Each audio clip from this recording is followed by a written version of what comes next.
Chapter 1. Dual Introduction. I died begging strangers to love me. I woke up as the mother of the boy the whole kingdom would grow to fear. If this hits you in the chest already, hit like right now.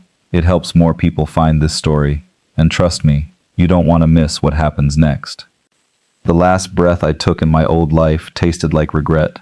40 years of chasing approval that never came. And for what? A cold apartment, an empty inbox, and a heart that gave out alone on a kitchen floor. Nobody found me for 2 days. That's the kind of ending you get when you spend your whole life invisible. So when I opened my eyes again, I expected nothing. Maybe darkness, maybe silence. Instead, I got straw beneath my back, the smell of smoke and tallow, and a baby's cry ripping through a cold stone room. Not my baby. Except it was. The second I looked down at the tiny, red-faced infant in the cradle beside me, memories that weren't mine flooded in, sharp and merciless. I knew this room. I knew this world. I had read about it, back when I still had a body that could hold a book. An Omegaverse novel, the kind with kingdoms and bonds and blood that mattered more than love. I was Silas, Omega, lowborn, and now the mother of a boy named Corin, who the story I remembered would grow into the most hated villain in the realm. Betrayer, Kingslayer, a monster born from a childhood so broken it curdled into rage. The king, Draven Ashcroft, was the reason. He was Corin's father. In the story, he never claimed him, never looked twice at the Omega he'd taken to his bed for one careless night, then discarded like nothing. Silas, the real Silas, had raised Corin alone in this same drafty tower room, poor and forgotten, until grief and hunger hollowed him into someone who couldn't love his own son right. I looked at the baby again. He'd stopped crying, his tiny fist curled around my finger, like it was the only solid thing in his whole world. He doesn't know yet what he's going to become. But I did, and something in me, some stubborn, aching thing, left over from a life where nobody fought for me, decided right then that I would not let this baby turn into the boy the story wrote him to be. I didn't care what it cost. I didn't care that somewhere in this castle, an alpha king who ruined lives without blinking didn't even know this child existed yet. I pulled Corin against my chest, felt his heartbeat flutter against mine, and made him a promise he couldn't understand. I'm not going anywhere. Not this time. Chapter 2. The Scent Spark. I'm not going anywhere. Not this time. The words were still hanging in my chest when the door of the tower room groaned open. I froze, Corin still pressed against me, his tiny fist locked around my finger, like he understood the vow I'd just made. A shadow fell across the straw floor first, then him. I knew that face before I ever saw it. Draven Ashcroft, the Alpha King. Broad shoulders filling the doorway, dark hair damp like he'd ridden hard through rain. Eyes the color of a storm that hadn't decided yet whether to break. He hadn't come for us. Not in the story. Never once. Not for 16 years. But he was standing right here.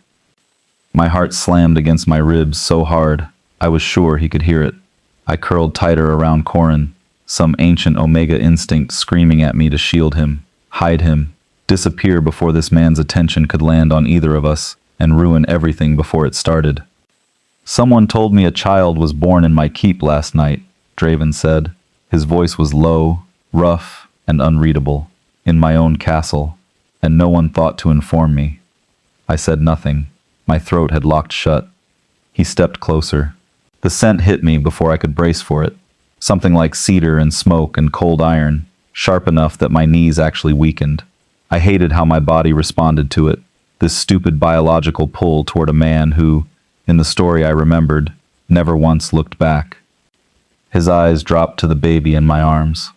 Something shifted in his face, just barely, a flicker I almost missed. "Whose is he?" Draven asked, quieter now. "Say nothing, say nothing. If he claims him now, everything changes, and not in a way you can predict." But Corin picked that exact moment to let out a small, hiccuping cry, his little face scrunching up, and Draven's gaze snapped down to him like he'd been struck. He crouched, right there in the straw, this king who supposedly never bent for anyone, crouched low enough that his eyes were level with mine. "Answer me," he said. "Whose son is this?" My mouth opened before my mind caught up. "Mine," I said. "Only mine." His jaw tightened. His storm-colored eyes moved from my face to Corin's and back again, slow, calculating, like he was solving something he didn't have all the pieces to yet. "We'll see about that," he said. He reached out one hand, not toward Corin, but toward my face, and I flinched back so hard I hit the wall behind me. Chapter 3. Denial and Resistance.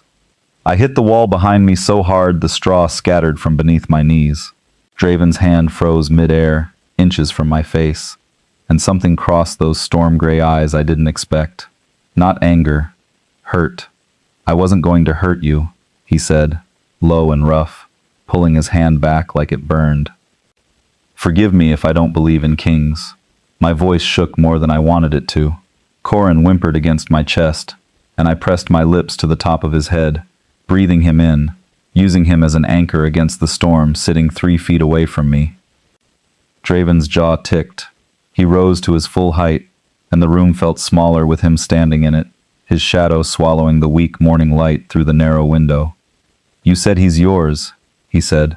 "Only yours. That's not how children are made, Omega.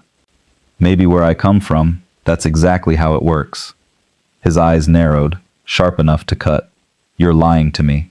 "I'm surviving," I snapped, and the words surprised even me, sharp and unafraid, in a way Silas's old memories screamed I had no right to be. "You're not afraid of me," he said, quieter now, almost to himself. "I'm terrified of you," I said honestly. "I'm just more afraid of what happens to him if I let that show." Draven crouched slowly, giving me room to pull back. I didn't. "Let me see him," he said. Not a command, a request. I loosened my arms, just enough.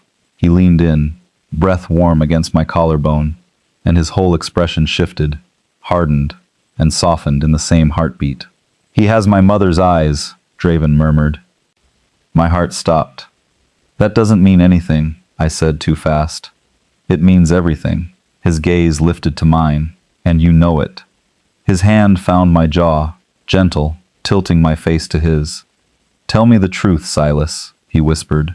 "I promise you, I will not let either of you fall." Chapter 4. Forced Proximity.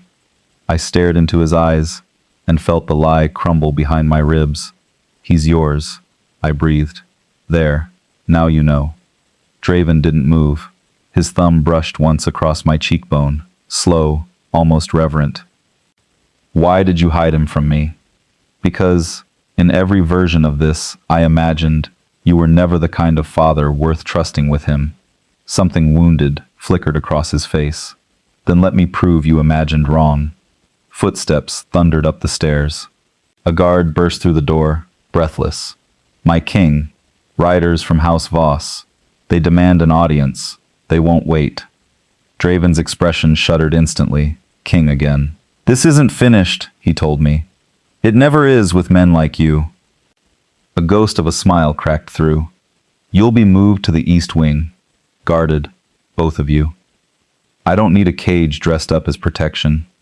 It's the only place I can guarantee no one touches either of you while I deal with what's downstairs." "Fine, but I want a door that locks from my side too." "Done."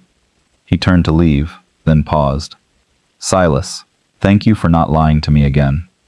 Then he was gone, and I was left standing in the wreckage of a promise I didn't know if I could keep. Chapter 5. Past Wounds Revealed. The guards moved us before the sun cleared the towers. The east wing was warmer, tapestries lining the walls, but none of it eased the tightness in my throat. A woman waited in the chamber, silver threading through dark hair, posture rigid with authority. "You're the Omega," she said. "I'm Morella. I served Draven's mother before she died. You should know something," she continued, "before you decide what kind of man you think my king is." "I'm listening." "Draven wasn't always cold. He loved once. An Omega, years before you. Gentle thing. His father forced them apart, sent the Omega away in secret." Her voice softened. "He died alone, before Draven could reach him. Draven built walls after that, high enough that nothing got through, until this morning apparently. He has my mother's eyes. The words rang differently now, heavier. Why are you telling me this? Because you looked at him like he was a monster. He's not. He's a man who lost the only person he let himself love, and he's terrified of losing another. I looked down at Corin, sleeping peacefully, unaware his father carried wounds deep enough to reshape a kingdom's fate. Maybe I misjudged him. The thought terrified me more than the story ever had. Chapter 6. The Bonding Moment. The door creaked open. Draven stepped inside, dust clinging to his coat, exhaustion carved into his face. Morella slipped out without a word. "The riders?" I asked. "Handled, for now." "Morella told me about him," I said quietly. "The Omega you lost." Draven went still. "She shouldn't have. Maybe I needed to know why you looked at me this morning, like you were bracing to lose something before you'd had it." He crossed to the fire, staring into it. I told myself I'd never let anyone matter again. Simpler, safer. And now? Now there's a child, with my mother's eyes in your arms, and an Omega who isn't afraid to call me a coward to my face. Simple isn't an option anymore. He crossed to us slowly. His hand hovered over Corin, trembling, before resting against the baby's back. Corin sighed, content, like some part of him already knew this man. Draven's breath caught. "I don't know how to be trusted with something this fragile." "Then let us teach you," I whispered. His eyes lifted to mine, softened into something achingly open. For the first time since I woke up in this world, I didn't feel like I was fighting a villain's story. I felt like I was standing at the start of a different one entirely. Chapter 7. The Shatter Point. The warmth shattered when the chamber door slammed open. A guard stumbled in, face pale, blood on his sleeve. "My king." House Voss breached the outer wall. "They've come for the Omega and the child." Draven's hand left Corin's back. His body transformed instantly. King again. "How many?" "Too many." "Already past the second courtyard." "Take them to the lower vault," Draven ordered. "No." I clutched Corin tighter. "I'm not hiding somewhere. I can't protect him. This isn't a story. I will not lose either of you to it." "Then let me help. I know things about House Voss. Things I shouldn't be able to know.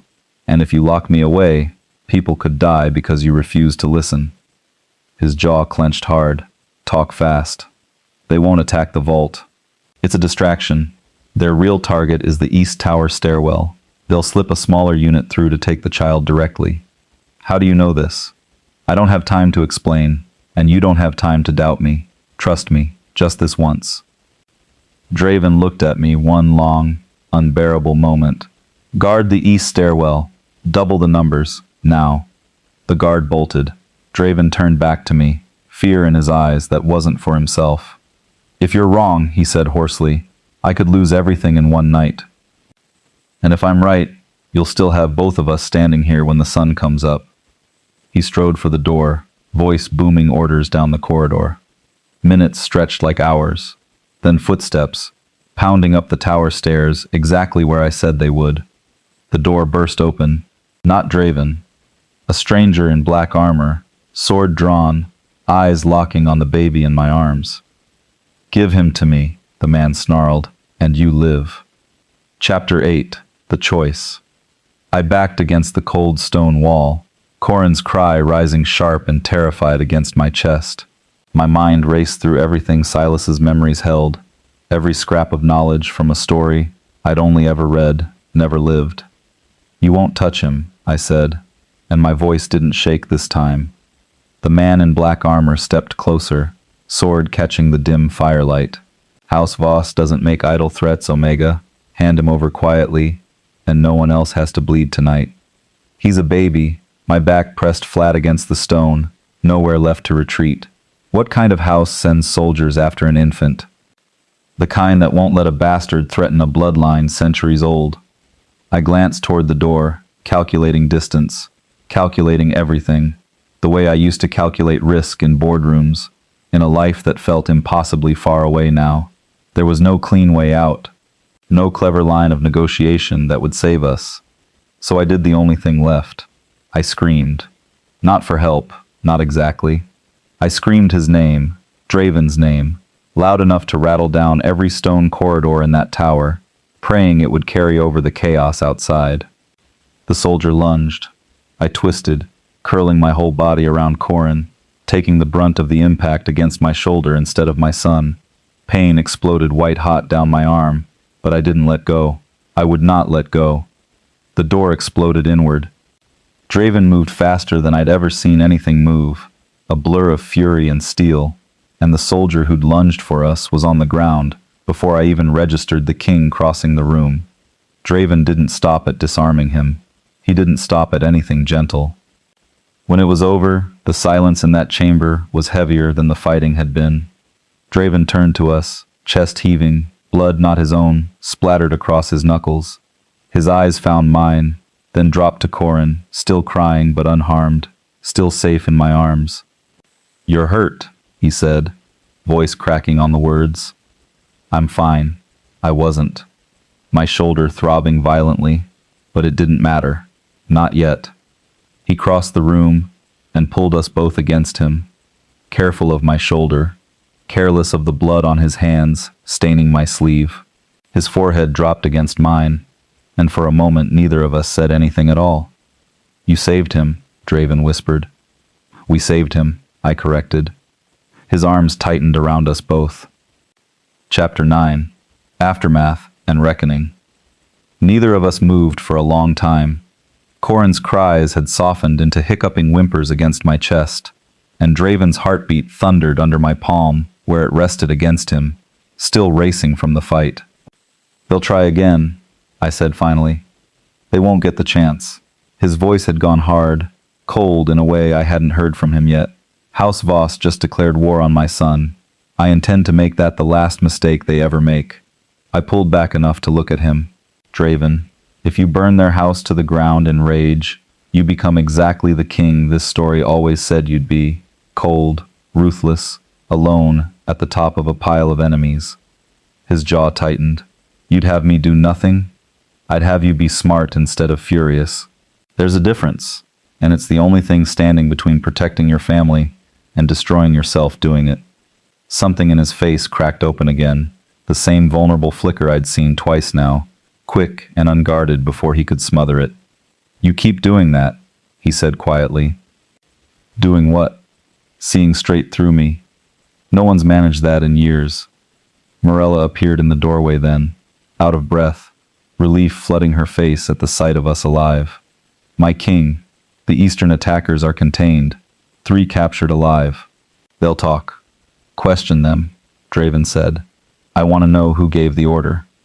Morella nodded and disappeared again, leaving the 3 of us alone in the wreckage of the chamber, splintered wood and overturned furniture scattered across the floor. Draven knelt in front of me, taking my injured shoulder gently in his hands, examining it with a tenderness that didn't match the violence I'd just watched him deliver. "This needs tending," he murmured. "It can wait." "It can't." His eyes lifted to mine, dark and unwavering. "I already failed to protect you once tonight. I won't fail twice." "You didn't fail me," I said. "You got there. Almost too late. But not too late." I reached out with my good arm, resting my hand against his jaw, the same way he'd touched mine hours before. "We're still here, Draven, all 3 of us." He turned his face into my palm, eyes closing briefly, like he was allowing himself one unguarded moment before the crown demanded he be strong again. "All 3 of us," he repeated softly, like he was testing the shape of the words, testing whether he was allowed to want them as badly as it seemed he did. Chapter 10. The Threshold. Draven pressed a soft kiss to my palm before rising, pulling me carefully to my feet with Corin still nestled safely against my chest. The chamber around us lay in ruins, but something steadier had settled in the air between the 3 of us, something that hadn't existed an hour ago. "I need to address the court," he said. "They'll want answers. A king whose castle was breached tonight. They'll be asking questions I can't avoid." "What will you tell them?" His eyes held mine steady, despite the blood still drying on his knuckles. The truth, that I have a son, that his mother stood between him and an assassin's blade without hesitation, that anyone who threatens either of you threatens the crown itself. My chest tightened. That's a dangerous truth to hand a court full of nobles who've spent years assuming you'd never claim an heir like this. Dangerous truths are the only kind worth telling. He reached out, brushing a strand of hair from my face with a gentleness that still felt foreign coming from hands capable of what I'd just witnessed. I'm done hiding what matters to me, Silas. I did that once already, and it cost me everything. I understood then, fully, what Mirella's story had meant. This wasn't a man discovering love for the first time. This was a man who'd buried it once, grieved it, and was choosing, deliberately, terrifyingly, to let himself feel it again. They may not accept us easily, I said. They don't have to accept you easily. They only have to accept that I've already decided.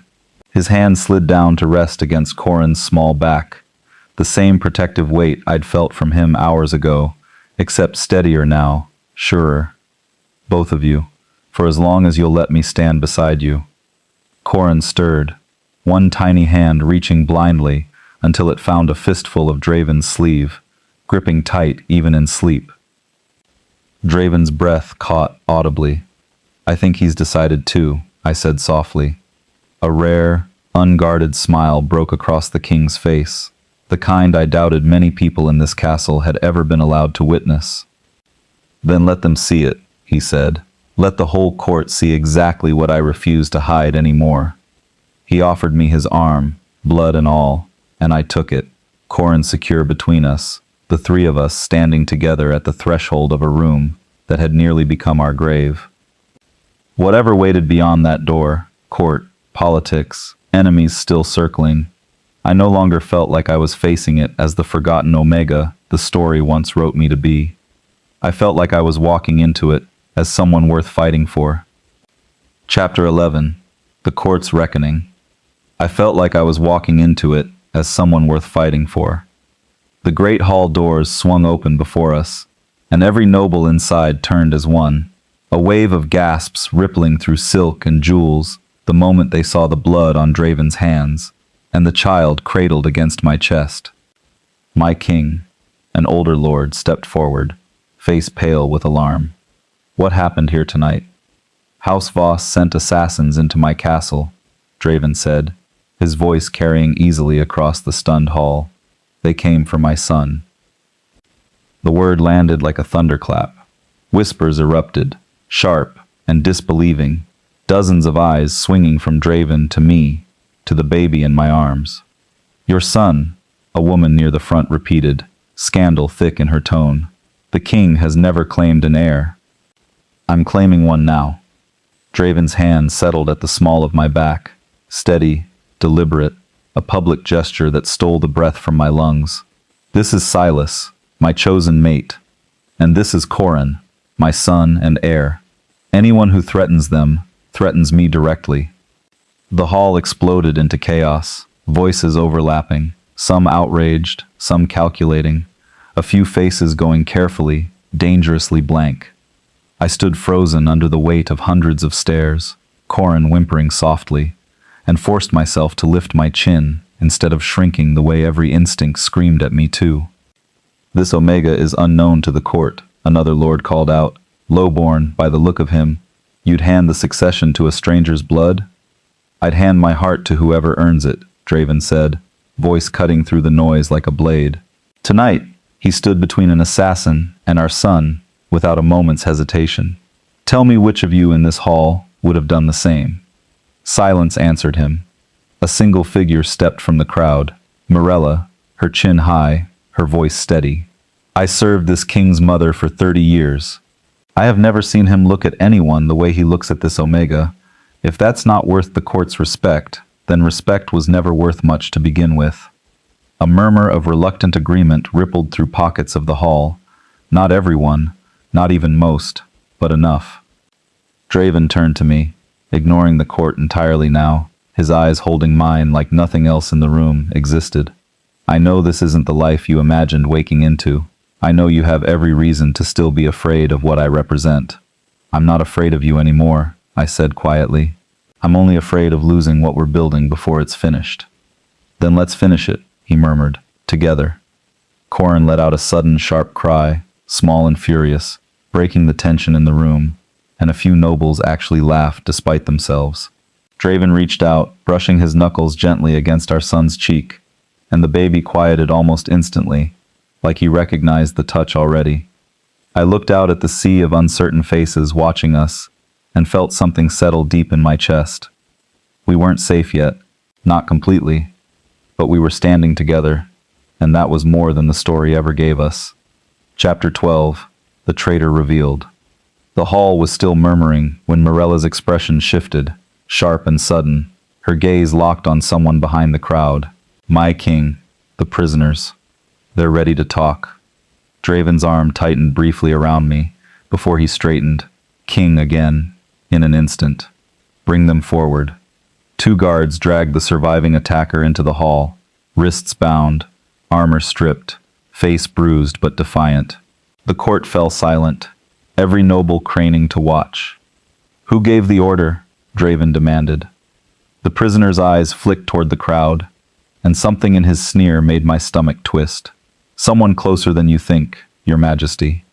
A ripple of unease spread through the hall. My eyes swept the nobles instinctively, and that's when I saw it. A flicker of panic crossing one face before it smoothed into practiced calm. Lord Ashworth, standing near the back, hand tightening around his goblet until his knuckles went white. It's him, I said, before I could stop myself. Every head turned toward me. Draven's gaze followed mine straight to Ashworth. That's a serious accusation, Omega, Ashworth said coldly, though sweat beaded at his temple. You funded House Voss's expansion 3 years ago, I said. Memories from the novel surfacing sharp and merciless. Details I shouldn't have known, but did. You've been feeding them information about the Crown's private guard rotations for months. You wanted Corin gone before he ever grew old enough to threaten your daughter's claim through marriage to a lesser branch of the throne. Ashworth's composure cracked entirely. You have no proof. I don't need proof, Draven said, voice deadly quiet as he stepped forward. I have a confession written across your face right now. Guards moved before Ashworth could bolt, seizing his arms as the hall erupted into fresh chaos, gasps and accusations flying. Ashworth thrashed, screaming denials that convinced no one, especially not with the prisoner in chains smirking at his failure. Take him to the dungeons, Draven ordered. Full trial, full transparency. I want every noble in this hall to see exactly what happens to those who threaten my family. As the guards dragged Ashworth away, the hall settled into a stunned, heavy silence. Draven turned back to me, something like awe in his expression. How did you know? I told you, I said softly. I know things I shouldn't.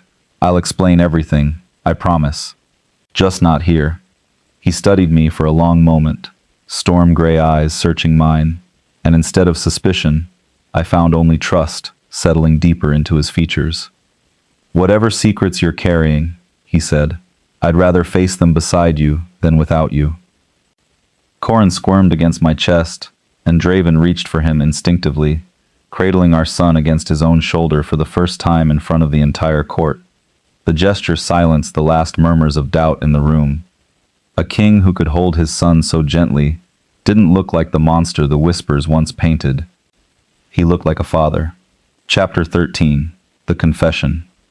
The court began to disperse slowly, nobles retreating in hushed clusters, and Draven guided us toward a quieter alcove near the hearth, Corin still nestled securely against his shoulder.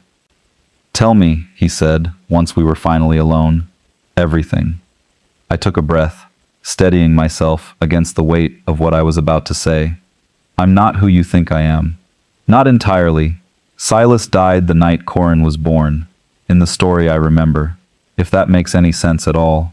I woke up in his body with all his memories, but I'm someone else too, someone from another life entirely. Draven's expression didn't shift into disbelief the way I feared. He simply listened, patient and intent. I know things because I read this world once, I continued.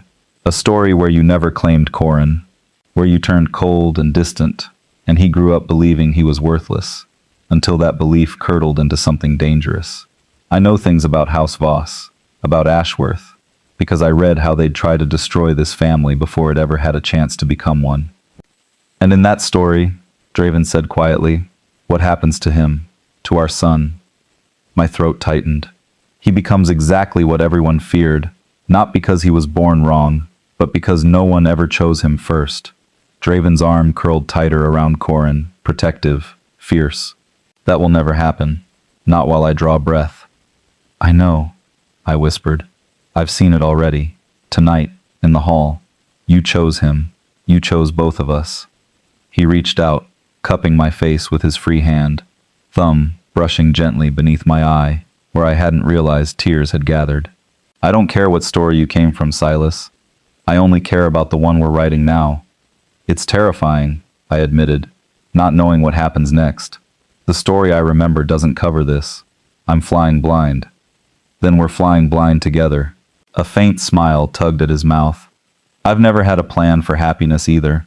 Only ever had plans for survival. Corin stirred against his shoulder, tiny fist finding Draven's collar and gripping tight, and something in the king's face softened completely, all the armor falling away. Marry me, Draven said suddenly, quietly, like the words had been building in his chest for hours.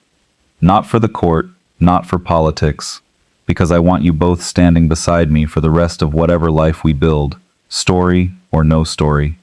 My heart slammed against my ribs. Draven, you don't have to answer tonight, he said quickly.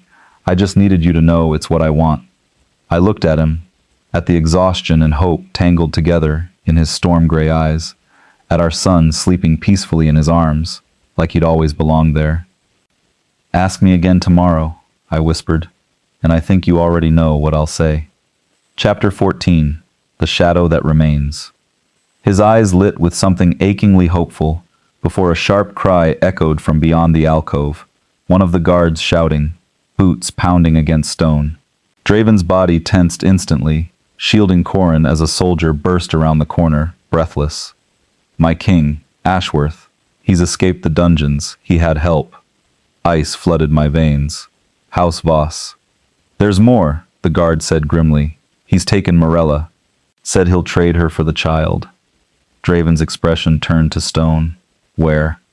The old chapel ruins, past the north gate. He gave us until moonrise. I looked toward the narrow window, silver light already creeping across the stone floor. We had almost no time at all. I'm coming with you, I said. Absolutely not. Draven's voice was hard, final. You're staying here, with Corin, behind every guard I have left. Ashworth wants Corin. If I'm not there, what happens when he realizes you came without the one thing he's asking for? Draven's jaw clenched, torn between fury and fear. I won't risk you. You won't have a choice, I said, steadier than I felt. I know this story, Draven. I know how these moments end when the wrong person walks in alone. Let me help you write a different ending. He stared at me, storm-gray eyes warring with everything protective in him, before finally, reluctantly, nodding once. Corin stays, he said, with Morella's guard detail, the ones I trust most. I pressed a fierce kiss to our son's forehead, memorizing the warmth of him, before handing him carefully into the arms of a trusted guard, whose loyalty I'd watched all evening. We're coming back, I told him, more vow than promise. Both of us. The ride to the chapel ruins passed in a blur of cold wind and racing hearts. When we arrived, torchlight flickered against crumbling stone, and Ashworth stood at the center, with Morella bound beside him, a blade at her throat. Where's the boy? Ashworth snarled. Safe, Draven said, voice deadly calm. Somewhere, you'll never reach him. Ashworth's face twisted with rage. Then I have nothing left to lose. He shoved Morella forward and lunged, blade flashing toward Draven's chest, and I didn't think. I moved, throwing myself between them with every ounce of strength this stolen life had given me. Pain exploded through my side. Draven's roar of fury was the last thing I heard before the world tilted sideways into darkness. Chapter 15, Resolution and Epilogue. Warmth. That was the first thing I registered. Warmth, and the achingly familiar scent of cedar and smoke wrapped around me like a shield. My eyes fluttered open to soft candlelight, and Draven's face hovering above mine, raw with exhaustion and something close to devastation, his hand gripping mine so tightly it almost hurt. "You're awake," he breathed, voice cracking. "Silas, you're awake." "Ashworth," I rasped. "Dead." His jaw tightened. "He won't threaten either of you again. Morella is safe. Everyone is safe." Relief flooded through me, heavy and warm, chasing away the lingering ache in my side. "Corin?" As if summoned by the sound of his name, the chamber door creaked open, and the guard stepped in with our son fussing softly in his arms. Draven took him instantly, cradling him close before gently placing him against my chest, careful of my wound. Corin quieted the moment he felt me, tiny fingers curling into my sleeve, and something in my chest that had been clenched tight since the moment I woke in this world finally, fully released. "I almost lost you," Draven whispered, forehead dropping to rest against mine. "I don't know how to build a life around almost losing you." "You don't have to," I said softly. "I'm still here." His breath shuddered out of him, relief and love tangled together, so openly it stole what little strength I had left. "Ask me again," I murmured, remembering the question he'd asked in the alcove, what felt like a lifetime ago. His eyes lifted to mine, hope flickering through the exhaustion. "Marry me, Silas. You and Corin. For the rest of whatever life we're lucky enough to build." "Yes," I whispered. 1,000 times, yes. The kiss he pressed to my lips was soft, careful of my wound, but it carried every promise the story never gave the version of us who came before. Epilogue. Weeks later, standing in the castle garden with Corin balanced on my hip and Draven's hand warm in mine, I watched the sun break gold across the horizon and thought about the man I used to be, dying alone, unloved, invisible. That man never imagined this. A son who reached for me first every single morning. A partner who chose us, fiercely, completely, without a single page of a story telling him how. The tale that once wrote Corin as a monster no longer existed. There was no villain here, only a family that fought, bled, and chose each other anyway. And that, I realized, watching Draven lift our son onto his shoulders, while Corin shrieked with laughter into the morning air, was worth every terrifying, uncertain page still left to write.